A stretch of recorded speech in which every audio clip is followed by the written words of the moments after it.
Comissão da Verdade Rio propõe transformação do DOPS em centro de memória. O relatório final foi apresentado hoje em audiência pública.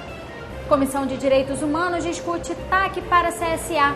O Jornal da LERJ começa agora.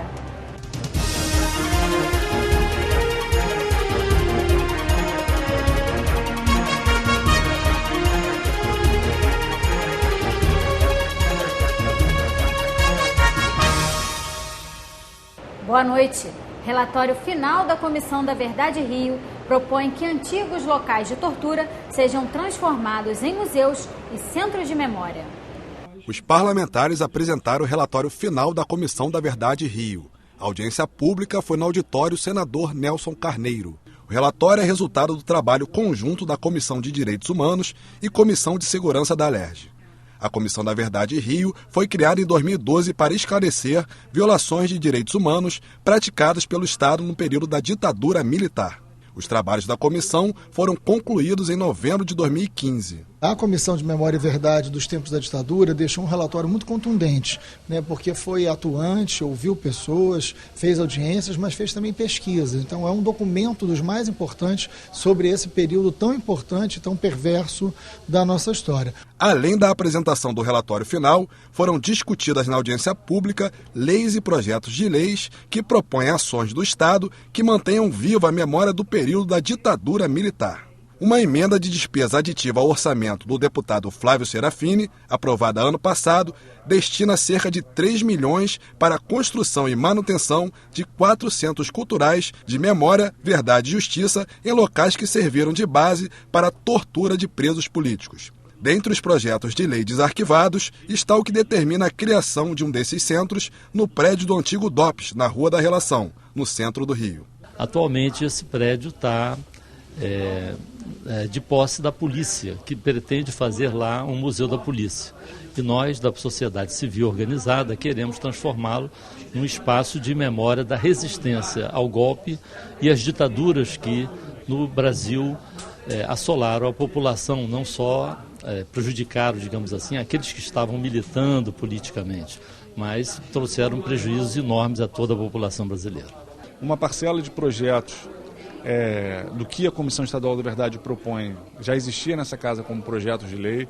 Nós pedimos desarquivamento, estamos acompanhando os trâmites, como o tombamento da Casa da Morte de Petrópolis, o tombamento do prédio do DOPS, o tombamento do Estádio Caio Martins, que foram espaços utilizados em larga escala para torturas durante o período da ditadura militar, e outros nós tomamos a iniciativa de apresentar em conjunto com outros deputados, com o deputado Marcelo Freixo, como que garante a memória como um direito constitucional. Então é nesse sentido que a gente faz esse trabalho, um bom balanço, tanto da Comissão Estadual da Verdade, quanto do que nós aqui na Assembleia Legislativa, no âmbito da Comissão de Direitos Humanos, estamos tendo condições de realizar.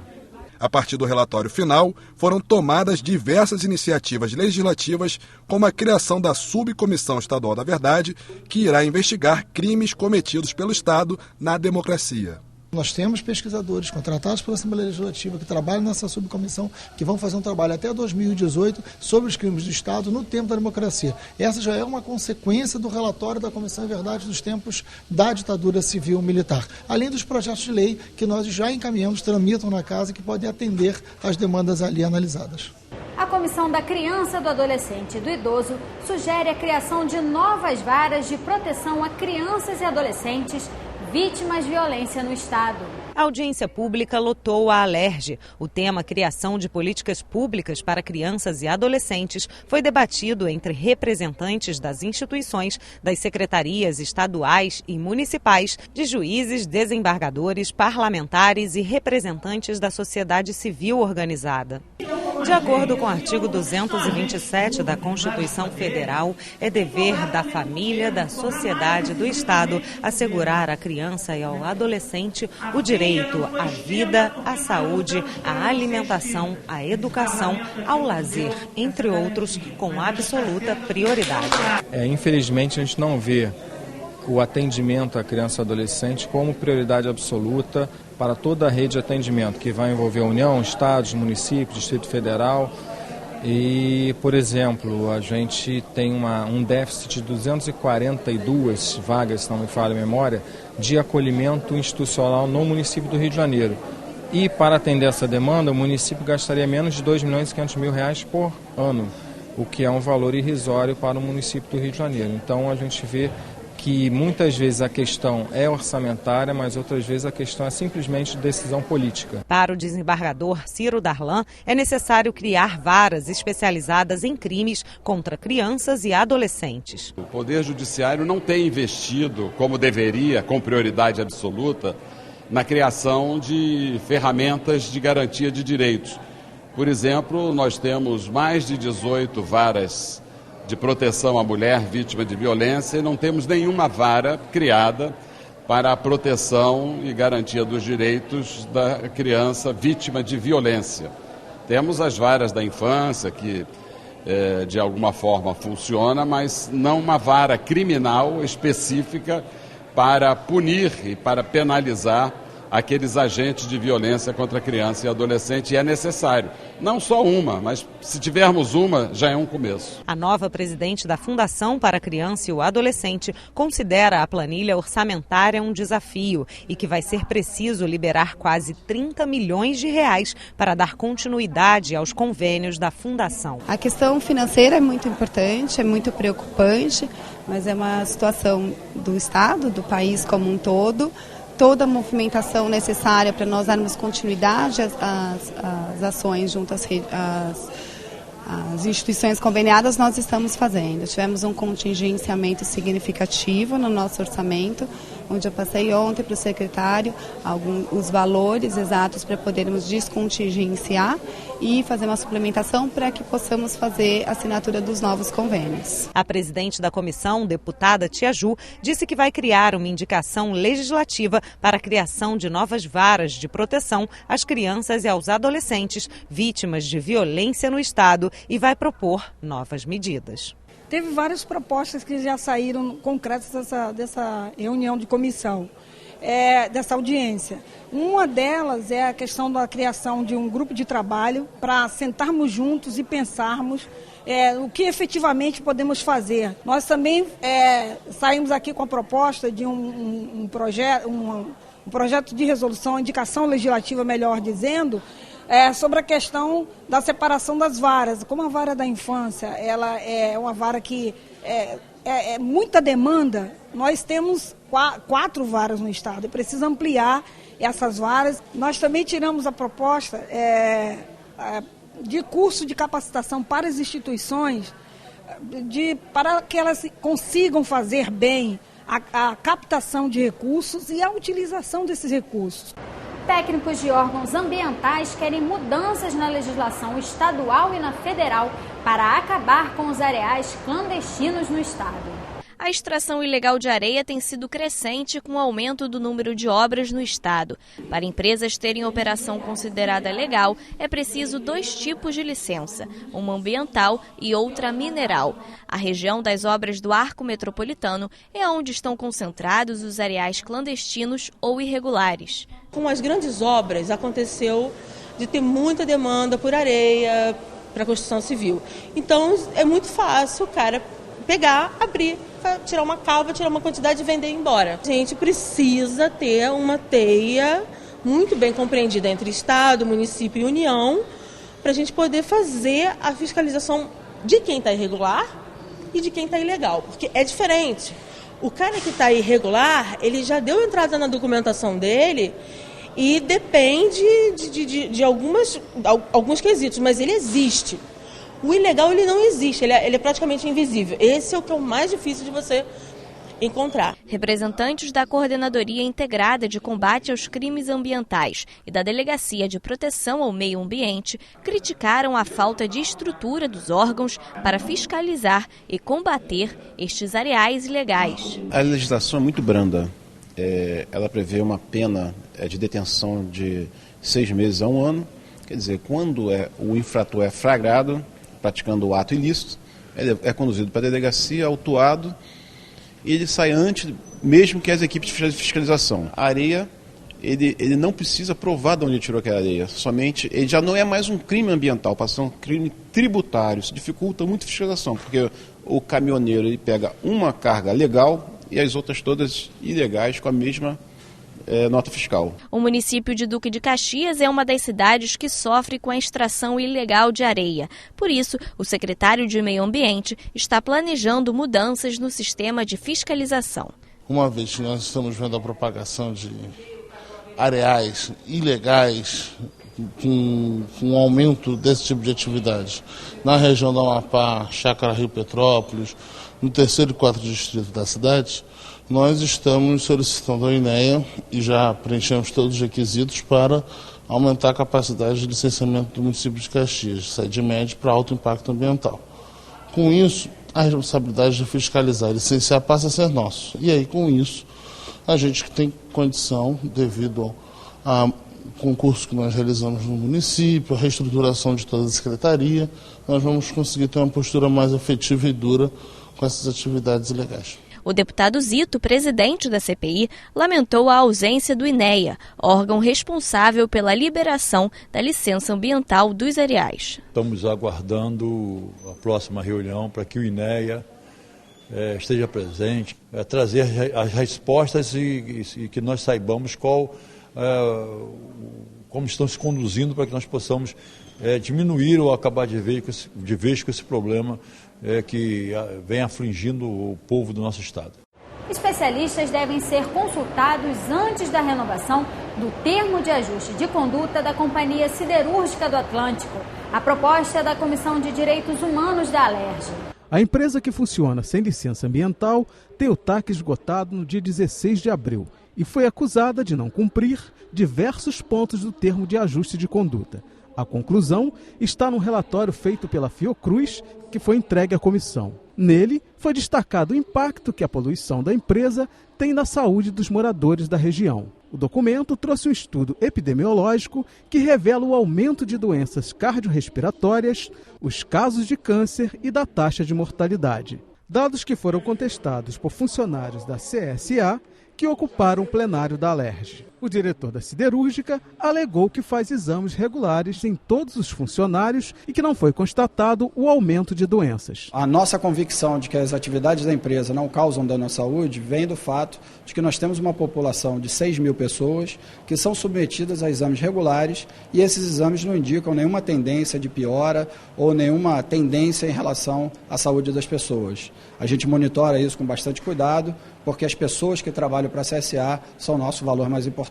Mas os moradores presentes na audiência afirmaram que a poluição tem causado aumento de doenças na região e que a pesca também está comprometida. O secretário estadual do Ambiente disse que a secretaria recebe online a medição da qualidade do ar e que o resultado está dentro dos padrões aceitáveis segundo o INEA. E que ainda não tem uma definição sobre a renovação. Há um avanço bem considerável nas medidas que foram exigidas, sobretudo aquelas que coibiam as emissões fugitivas, como a chamada chuva de prata. Foi feito, isso já foi atestado pelos nossos órgãos, eram 3 serviços de despoeiramento, um num poço de emergência, outro na coqueria e outro no alto forno. O da coqueria e do poço de emergência já foi feito. O do alto forno ainda não se concluiu e nós vamos examinar. A empresa diz que acaba nos próximos dias, nossos técnicos vão lá e vão verificar se estão de acordo. Então, por isso que nós não podemos antecipar se o TAC foi efetivamente cumprido na sua íntegra ou não. Para o presidente da comissão, o objetivo não é caçar a empresa, mas que ela cumpra a lei. Nesse momento, essa é a principal exigência da audiência pública, do resultado da audiência, é que todos os especialistas, como por exemplo o Ministério Público Estadual, o Ministério Público Federal, os seus órgãos técnicos, a Fiocruz, que são órgãos independentes, possam ser consultados antes de um aditivo, porque foram sucessivos aditivos que vêm fazendo com que a empresa funcione sem a devida licença ambiental. Ninguém aqui está querendo tirar o emprego de ninguém aqui está querendo fechar uma empresa, mas qualquer empresa tem que cumprir a lei. Deputados se comprometem a deixar a cultura de fora do projeto que suspende a concessão de novos incentivos fiscais pelos próximos anos. O presidente da Casa, deputado Jorge Pisciani, e os líderes de partidos se reuniram com uma comissão de produtores culturais que demonstraram preocupação com a aprovação de um projeto que suspende a concessão de incentivos fiscais. A lei do ICMS proporcionou o desenvolvimento artístico, o desenvolvimento cultural, o desenvolvimento de todo um setor da cultura. Então é fundamental que ela permaneça da forma que ela está. Além disso, a nossa lei ela não é 100% incentivada. Entre 20% e 40%, o incentivo fiscal desses 60% a 80% é totalmente incentivado e de 20% a 40% é de recurso próprio da empresa. Então não tem como a cultura estar no mesmo bolo dos outros segmentos. Um dos autores do projeto de lei, deputado Luiz Paulo, disse que apresentou emendas para garantir os recursos da cultura e do esporte. A proposta também é assinada pelos deputados Bruno Dauaire e Lucinha. Nós apresentamos uma emenda, e outros deputados também, no sentido de excluir as áreas de cultura e esportes da proibição do caput do artigo 1º, que é parar com os benefícios e os incentivos fiscais. Os produtores culturais ficaram satisfeitos com a solução apresentada pelos deputados. Há 30 anos fazendo teatro, eu nunca vi uma recepção tão boa, tão bem discutida, tão bem fundamentada com os parlamentares do Rio de Janeiro. Os hospitais do estado podem oferecer tratamento que acelera a recuperação de pacientes em câmaras com grandes quantidades de oxigênio. O projeto do presidente da Alerj, deputado Jorge Pisciani, foi aprovado em segunda discussão. Na sessão plenária desta terça-feira, os parlamentares analisaram mensagem que autoriza o governo a trocar dívidas com concessionárias de serviços públicos e fornecedores de combustíveis por créditos de ICMS. Os débitos correspondem ao período de 1º de janeiro de 2015 a 31 de março de 2016. A compensação será dividida em 30 parcelas a partir de julho deste ano. A proposta recebeu 24 emendas e retornou às comissões. Uma das razões que leva a este projeto é o fato de que muitas viaturas que prestam serviço ao Estado, principalmente na área de segurança pública, estão com dificuldade de abastecimento. O governo lança a mão dos créditos de ICMS para pagar dívidas com fornecedores de combustíveis. É uma das alternativas. O momento é de crise, o momento é grave, a receita do Estado despenca a cada dia e é preciso ter alternativas criativas nesse momento, uma vez que o objetivo principal do governo hoje é pagar a folha de pagamento com todo o recurso que entra nos cofres. Outra mensagem analisada altera o Fundo Especial de Modernização do Controle Externo do Tribunal de Contas do Estado. O objetivo é permitir que as economias do fundo possam ser usadas em programas das áreas de saúde, educação e segurança, além dos programas da Secretaria de Administração Penitenciária do Estado e dos municípios. O projeto recebeu 9 emendas e volta a ser analisado pelas comissões. Os estabelecimentos comerciais poderão ser obrigados a divulgar a garantia dos produtos e serviços. As regras do Código de Defesa do Consumidor devem ficar expostas no local de retirada das mercadorias. Quem descumprir a regra poderá ser multado. O texto do deputado Dr. Sérgio Noel foi aprovado e segue para a sanção ou veto do governador. E todo bem tem os não duráveis e os duráveis. Então, o que a gente quer é a efetividade do Código de Defesa do Consumidor, respeitando para os bens duráveis o prazo de 90 dias. Os bens não duráveis, como serviços também, de pequena monta, que pode estragar com um curto tempo de prazo, com prazo curto, a gente tem os 30 dias. Então, é a efetividade do Código de Defesa do Consumidor. E o presidente da Casa, deputado Jorge Pisciani, quer que os hospitais tenham tratamento de oxigenoterapia hiperbárica. Esse procedimento ajuda a cicatrização de feridas. O texto determina que isso pode melhorar a qualidade de vida dos pacientes e gerar economia para o Estado. A proposta aprovada depende da sanção do governador para se tornar lei. Já a deputada Lucinha quer que as academias de ginástica alertem os alunos sobre os riscos dos anabolizantes. O projeto determina que os alunos recebam cartilhas informativas no momento da matrícula e que sejam feitas palestras de conscientização. A proposta aprovada retorna ao plenário para nova votação. Já está comprovado que o uso contínuo de anabolizante esteroide, eles se concentram todinho na parte óssea. Então você depois tem uma fragilidade muito grande na questão de cirurgia de joelho, de quadril, de fêmur. Por quê? Porque isso desfigura toda a composição óssea, principalmente do jovem que ainda está em formação.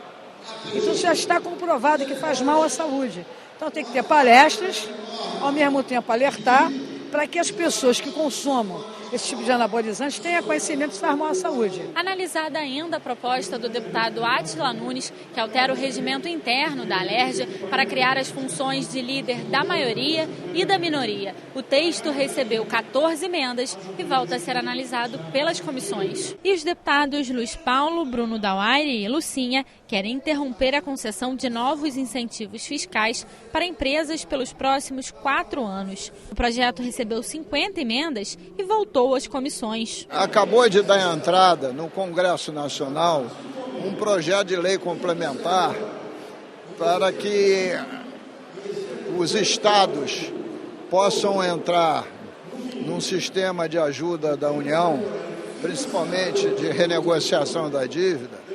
Eles terão que paralisar as novas concessões de incentivos e benefícios fiscais. Então é necessário que a gente faça antes e estipule as exceções, porque depois vamos ficar impedidos de legislar. O Jornal da Alerj fica por aqui. Você pode acompanhar a programação também em nosso site e pelas redes sociais. TV Alerj, o canal do povo fluminense.